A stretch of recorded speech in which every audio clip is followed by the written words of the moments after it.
The last time I did a video talking about the Boy Scouts of America, it was talking about them merging with the Girl Scouts, and I pretty much had an issue with that. And I know, and I'm actually glad that I got some feedback behind it, but it was it was silly, like them merging with each other. And I know why it really was, because the Girl Scouts really wasn't gaining any traction. I said the only thing they're really known for, to me, and I'm not trying to be funny, are those cookies. That's really all that they're known for. The Boy Scouts is where all the fun happens. They even admitted that themselves, that the Boy Scouts have all the fun. They get to go on all the camping trips. They get to go, earn all these pins and badges and everything like that. Not saying that the Girl Scouts don't either, but they don't really do as much. And any girl or woman now who wasn't a Girl Scout could probably tell you that.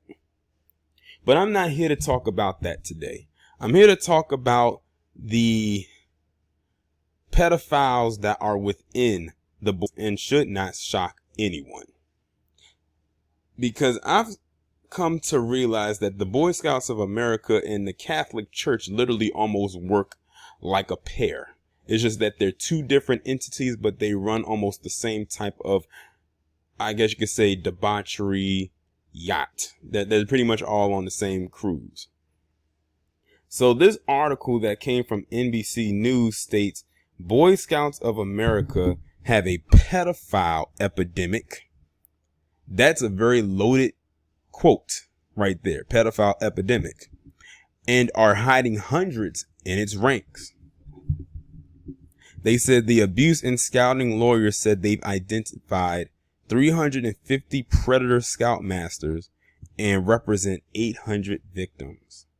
That's a lot of people. That's over 1,000 combined.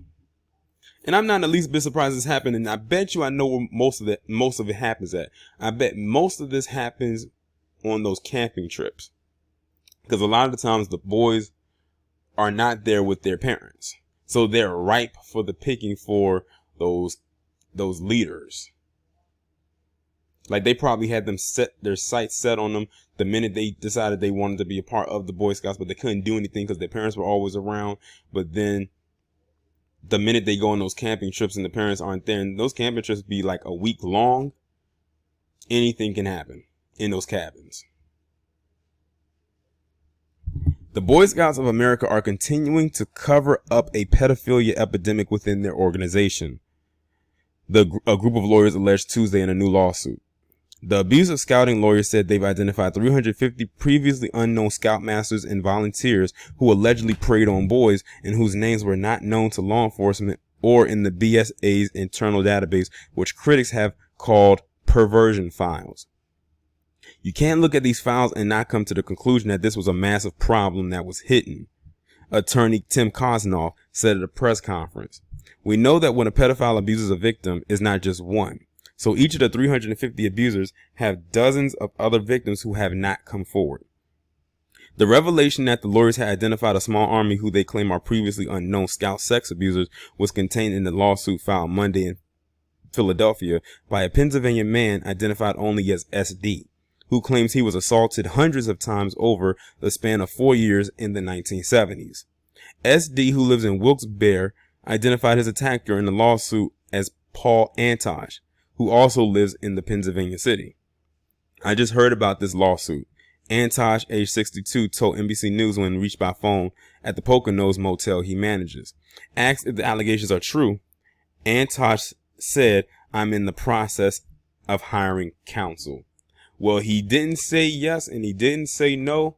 And just by him saying that, it leads me to believe it's more towards a yes than a no. The complaint also names the Boy Scouts and the Penn Mountains Council. BSA knew for decades that sexual predators of boys had infiltrated scouting. In response to questions from NBC News, the BSA said it was reviewing the spreadsheet the abuse and scouting lawyers sent them and continuing to manually search paper records at the local level to see if we can identify more information about the additional alleged perpetrators identified in the plaintiff's attorney's list.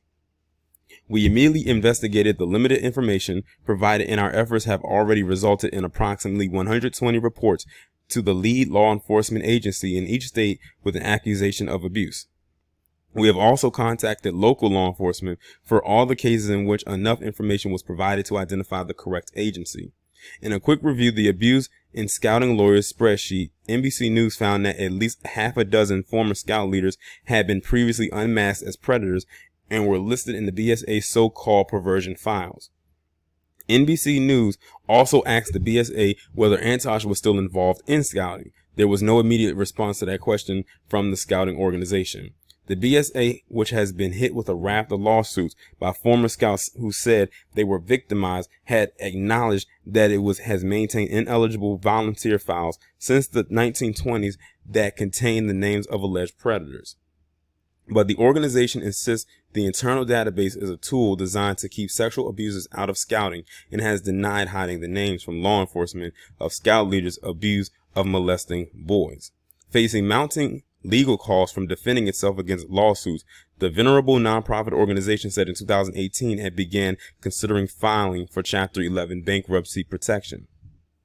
Founded in 1910 and long considered a bastion of traditional values, the BSA has had as of 2016 more than 1.26 million Cub Scouts, nearly 830,000 Boy Scouts, and around 960,000 adult volunteers. Abuse in Scouting, also known as AIS, consists of lawyers from 3 different law firms who have banded together to take on the BSA. Speaking at the National Press Club, Eisenberg said the Antosh case is the first of many lawsuits against the BSA to come. He said there are 800 or so clients range in age from 14 to 88. Most of the victims are from Texas, where the BSA is based, in states like Florida and North Carolina. Many of the victims can still recall the smell of the man who crawled into their bag. These are powerful narratives. Even more troubling, Kosnoff said just 4 of the 800 victims identified the same abuser. Everybody is identifying another abuser. As for predator scoutmasters, they are all over the country and from a variety of professions. Asked if any of the alleged scout abusers are still involved in scouting, Kosnoff said, "We asked the BSA to help us identify these perpetrators. We hit a stone wall with the Boy Scouts. So the lawyers put out a TV spot in February urging victims to call their offices. It was slow at first," Kosnoff said, "but once the phone started ringing, they have not stopped."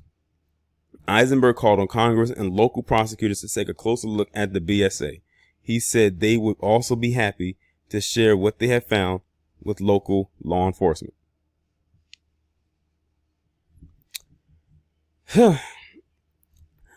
Like I said, this right here, this particular story right here does not surprise me in the least bit, because I've actually heard stories like that over the years. And like I said, most of that stuff happened when they was on camping trips. And like I said, they said these individuals crawled into their bag. When they say their bag, they're talking about their sleeping bag, and inappropriately touched them or rubbed them and all types of stuff. Like I said, there's some pervs out here. A lot of them. And they're giving them all kinds of protection that they do not need or deserve. But hopefully they manage to get as many as they possibly can. But that's a lot of names that they got to cipher through. That's a lot of people. I think they said, what was it? How many was it? 350 predators and 800 victims. That means that they have messed with multiple boys at a time. Each and every last one of them had to. But y'all let me know what y'all think about this down in the comments. Like, share, subscribe. I will talk to you in the next one.